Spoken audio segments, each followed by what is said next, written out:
Hi, and welcome to English-Fabule. Are you learning English?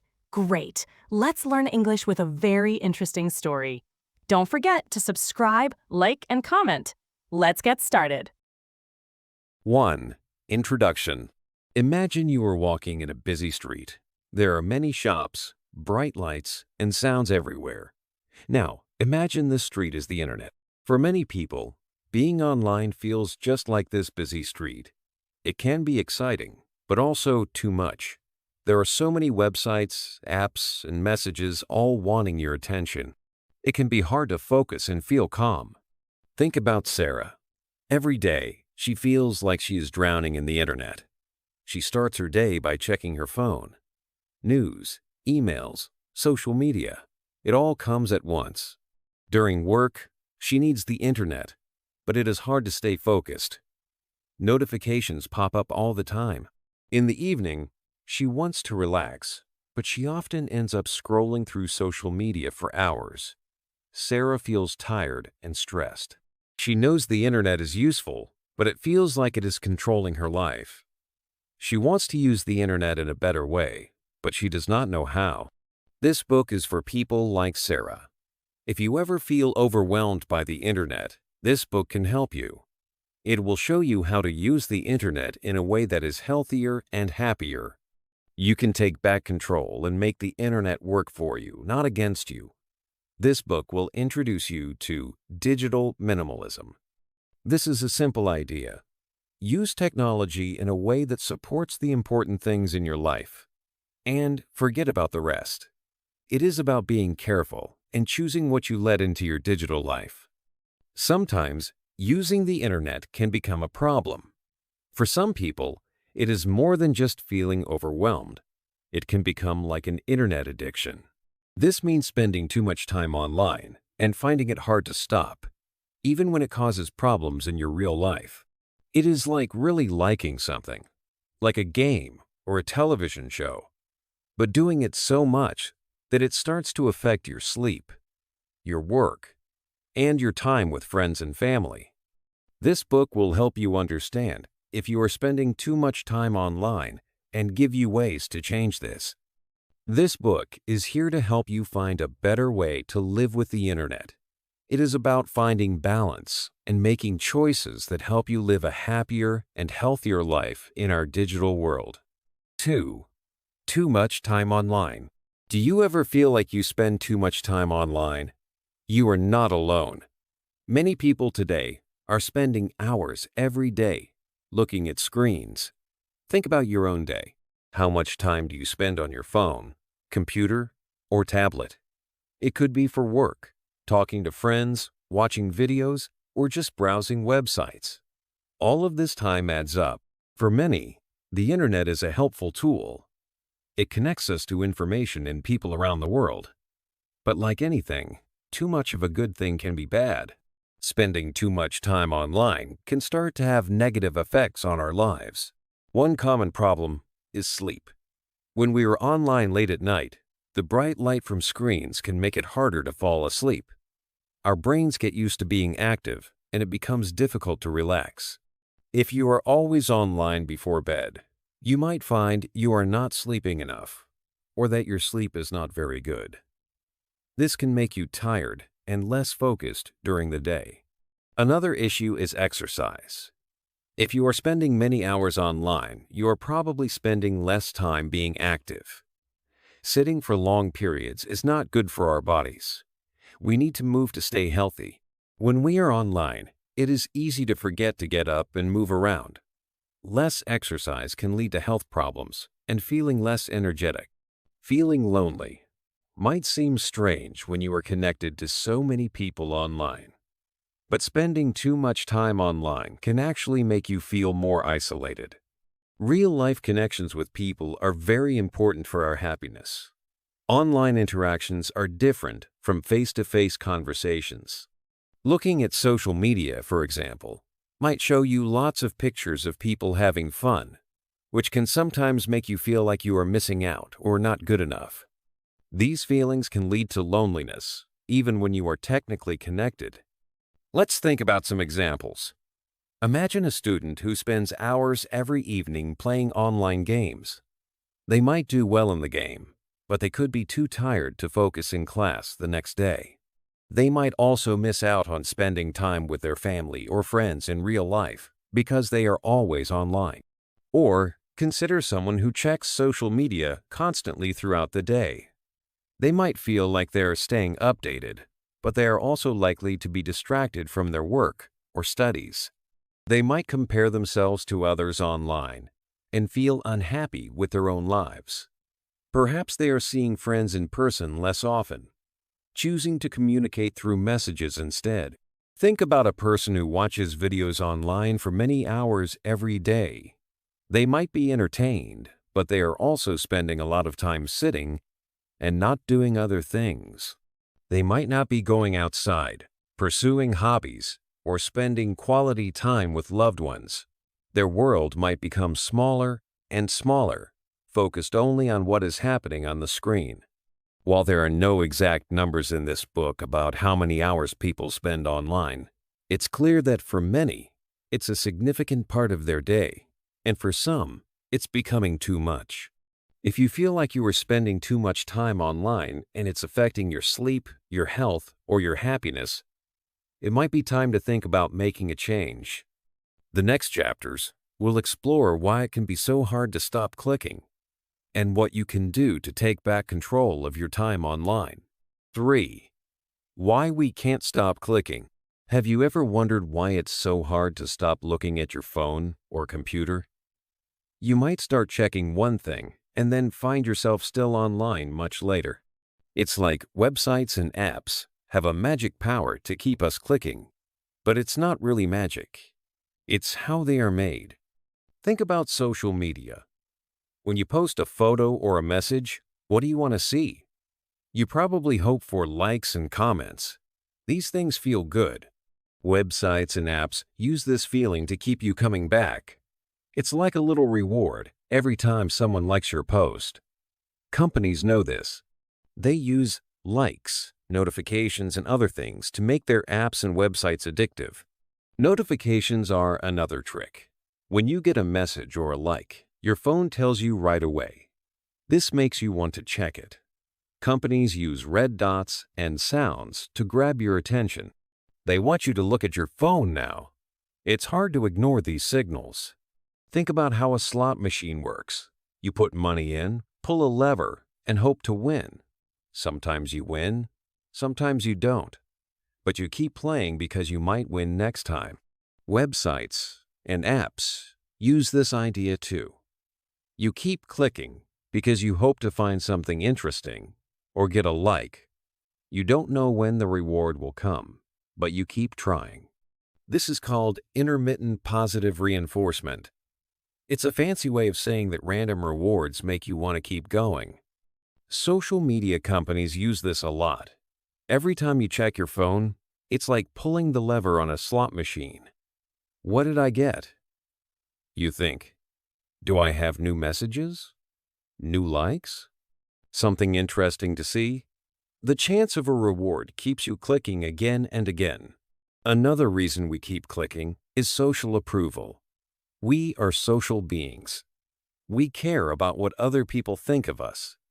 Websites and apps use this too. Likes and comments are like little signs of approval. They make us feel good because it feels like people like us and what we share. We want to feel accepted, so we keep posting and checking for reactions. Companies know this is how our brains work. We spend too much time online, not because we want to, but because these apps and websites are designed to make us click.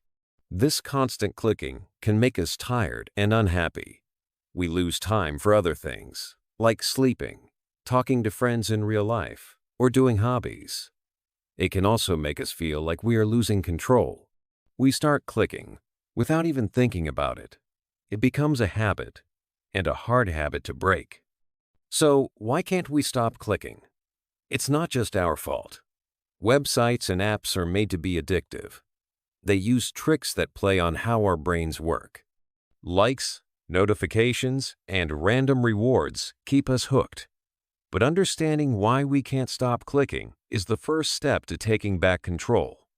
In the next chapter, we will talk about how to make a change and use the internet in a healthier way. 4. Making a change. In the last chapter, we learned about why it's so hard to stop clicking. Websites and apps are made to keep us online. They use tricks to get our attention and make us want to come back again and again. But it doesn't have to be like this. We can make a change. This chapter is about taking back control. It's about deciding how we want to use the internet instead of letting the internet decide for us. It's about making a change for a healthier and happier life. One big change we can make is to take a break from the internet. This might sound difficult or even scary, but many people have done it, and they say it makes a big difference. Why take a break? There are many good reasons. First, it can help us feel less stressed. Remember how we talked about feeling exhausted? Taking a break can give our minds a rest. We can stop feeling like we always need to check our phones for notifications or updates. Second, it gives us more time for other things. Think about all the time you spend online each day. What could you do with that time if you weren't online? Maybe you could read a book, spend time with friends and family, or start a new hobby. People who take internet breaks often find they have more time and energy for things they really enjoy. Third, taking a break can help us feel more in control. We can start to feel like we are choosing how to spend our time, not just reacting to clicks and notifications. This can be a very good feeling. Let's hear about some people who made this change. Tyler used to spend a lot of time on social media. He felt like he needed it for his job and to stay in touch with people. But he realized it was taking up too much of his time and wasn't making him happy. So, Tyler decided to stop using social media. What happened? He started volunteering, exercising, and reading books. He spent more time with his family. And at work, he even got a promotion because he could focus better. Tyler said he felt much happier and more connected to his real life. Adam was worried about his children. He saw them spending too much time on screens, and he knew he was doing the same. Adam wanted to be a good example. So, he made a big change. He got rid of his smartphone and went back to a simple flip phone. It was harder for him to do some things at work, but he felt it was important to show his kids that life is more than just screens. His children understood, and it became a good lesson for the whole family. Michelle felt like online media was taking over her life. She decided to limit herself to just a few email newsletters and blogs. She checks them less than once a week. This way, she still gets information, but it doesn't control her time or mood. Charles used to be on Twitter all the time. Now, he gets his news from a few online magazines that he checks once a day. He says he is better informed and doesn't feel the need to constantly check for updates. These stories show that making a change is possible. It's not always easy, but it can lead to a better life.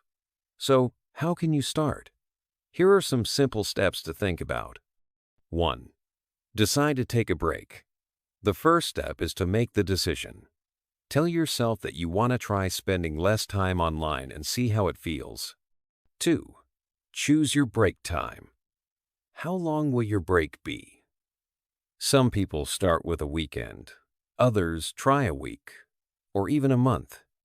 You can choose what feels right for you. 3. Plan what you will stop using. Think about the websites and apps that take up most of your time. Which ones are not really important? These are the ones you can take a break from. 4. Think about what you will do instead. Taking a break is easier if you have other things to do. What are some hobbies or activities you enjoy? Make a list of things you can do instead of being online. 5. Get ready to start. Tell your friends and family that you are taking a break. This can help them understand if you are not online as much. Taking a break from the internet is a way to reset your habits. It gives you space to think about what you really want from technology and from life. In the next chapter, We will look more closely at how to take your own internet break and make it work for you. 5. Your internet break. Now it's time to start your internet break. This chapter will give you detailed instructions to help you. It can seem difficult to stop using the internet, but with a plan, you can do it. Remember, this break is for 30 days. First, you need to decide what your rules are. In Chapter 3, you learned about the digital declutter. Think about which websites and apps are optional for you. These are the things you will take a break from. It's important to be clear. Write down a list of the apps and websites you will avoid for 30 days. For some things, you might decide to stop using them completely. For others, you might have rules about when you can use them and for what purpose. For example, you might need email for work, but decide to only check it twice a day, not all the time. Be specific about your rules. Put this list somewhere you can see it every day to remind you. The first few days of your break might be hard. You are used to checking your phone and going online. It's normal to feel like you are missing something. This is like withdrawal symptoms when you stop doing something you do often. You might feel restless or bored. When you are waiting for something or have a free moment, you might automatically reach for your phone. But remember your rules. It's important to push through these first few days. Many people find that after about a week, it gets easier. The strong urge to check online starts to go away. To help you during your break, it's important to find other things to do. Think about activities you enjoy that don't involve the internet. This is a chance to rediscover hobbies or try new things. Here are some ideas. Asterisk hobbies. Do you like to draw, paint, play music, or write?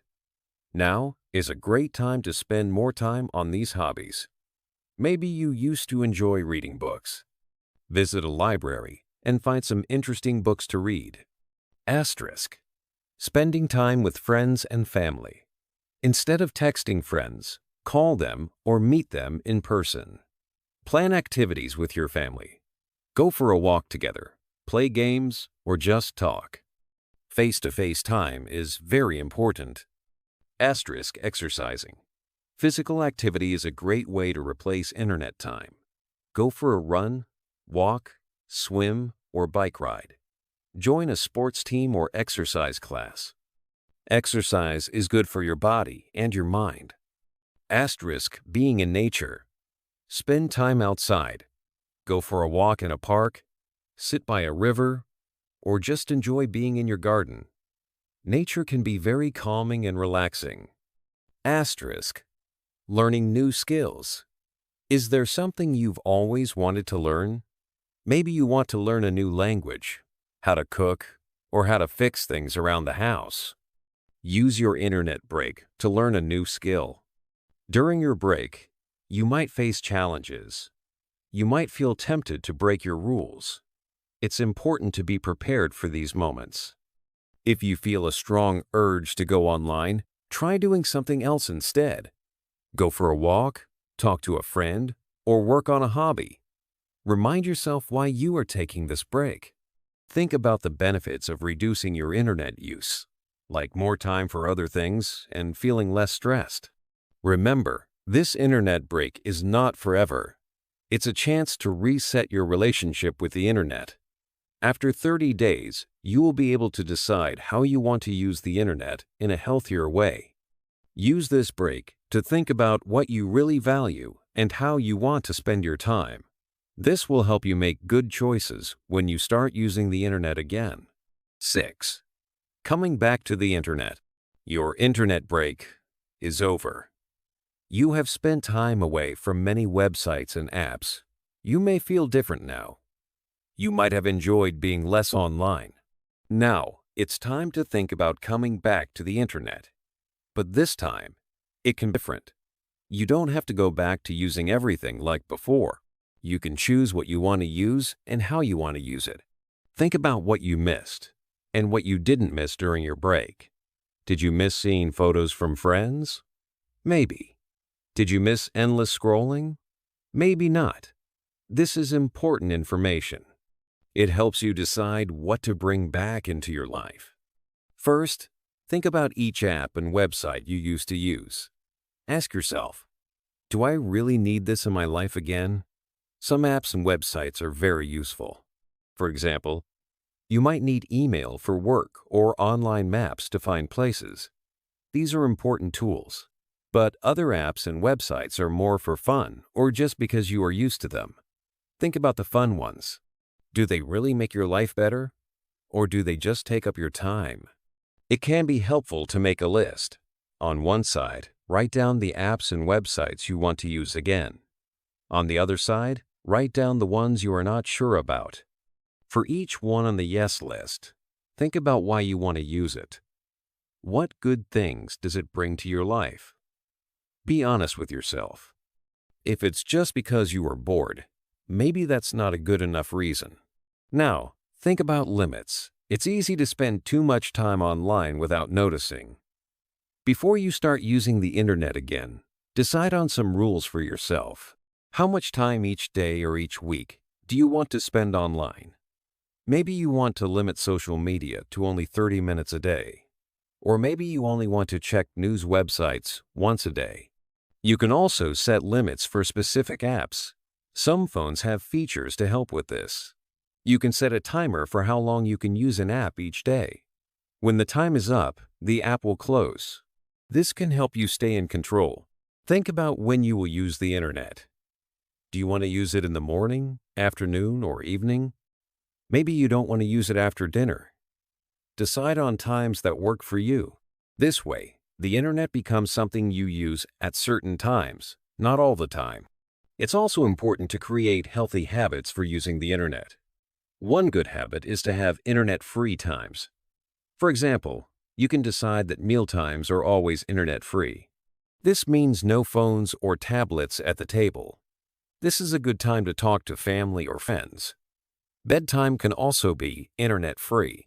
Reading a book or talking to someone is better for sleep than looking at a screen. Another good habit is to find other things to do instead of going online when you are bored. Think about hobbies you enjoy. Maybe you like reading, sports, or art. When you feel the urge to go online just because you are bored, try doing one of these hobbies instead. Go for a walk, meet a friend, or work on a project. Coming back to the internet is not about going back to the old ways. It's about making new, healthy ways to use it. It's about being in control, not letting the internet control you. It takes time and practice to make these changes. Don't worry if you don't get it perfect right away. Just keep trying. Each small step makes a difference. You can use the internet in a way that helps your life without letting it take over. 7. Good habits for the internet. It's great that you took a break from the internet and thought about how you want to use it. Now, it's time to talk about making good habits for using the internet in a healthy way. It's like learning to eat healthy food after a break from junk food. You want to keep the good feelings and avoid going back to old habits. First, think about what makes you want to use the internet too much. These are your triggers. Maybe it's when you are bored, or when you feel stressed, or when you just want to relax after work. Everyone is different. For some people, it's seeing a notification on their phone. For others, it's just the feeling of wanting to check social media without thinking. Once you know your triggers, you can make a plan to deal with them.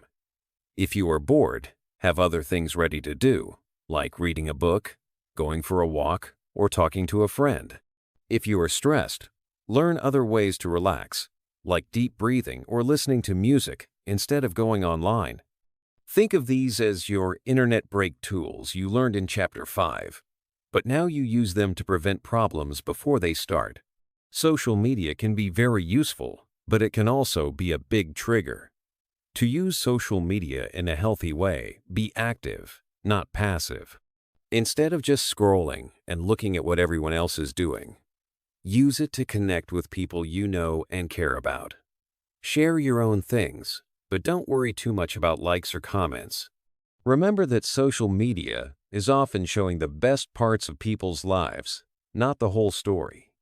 Don't compare your life to what you see online.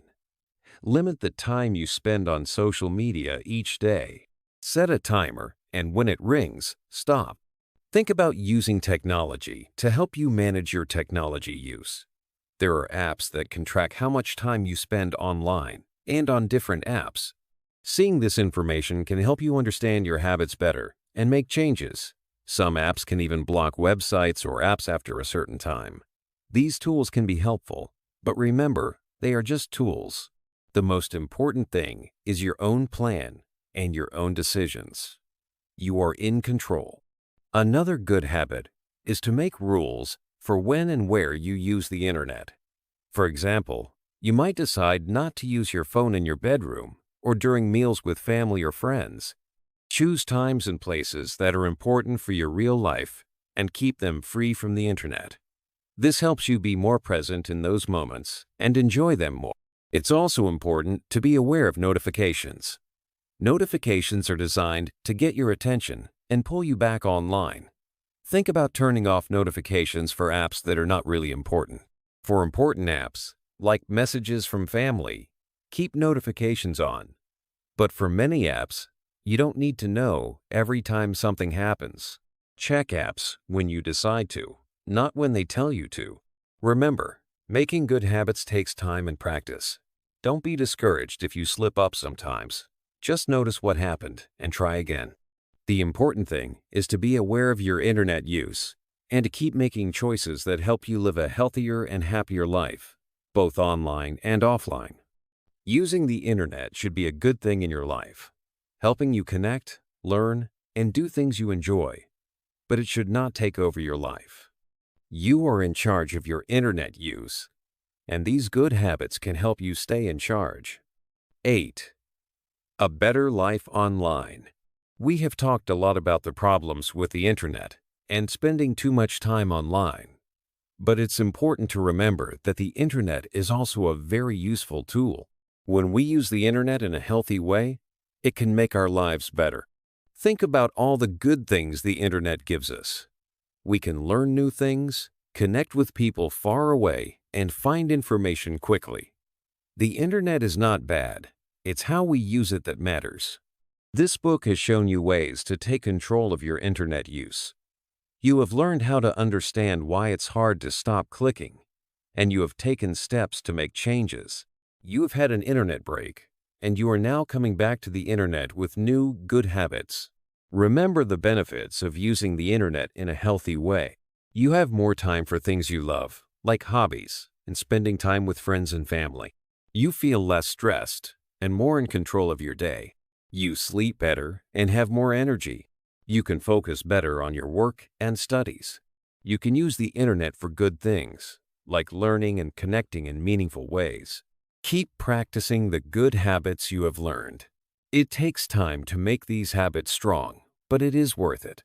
When you feel the urge to just click without thinking, remember why you wanted to change your internet use in the first place. Think about the things that are truly important to you in your life and how you want to spend your time. There are many resources to help you continue on this path. You can find websites and apps that help you track your internet use and set limits. You can also find books and articles about digital wellness and how to use technology in a balanced way. Look for examples of people using the internet for good. You can find stories of people who use social media to help others, or who use online tools to learn new skills and make a positive impact in the world. The internet can be a powerful force for good when we use it with intention and care.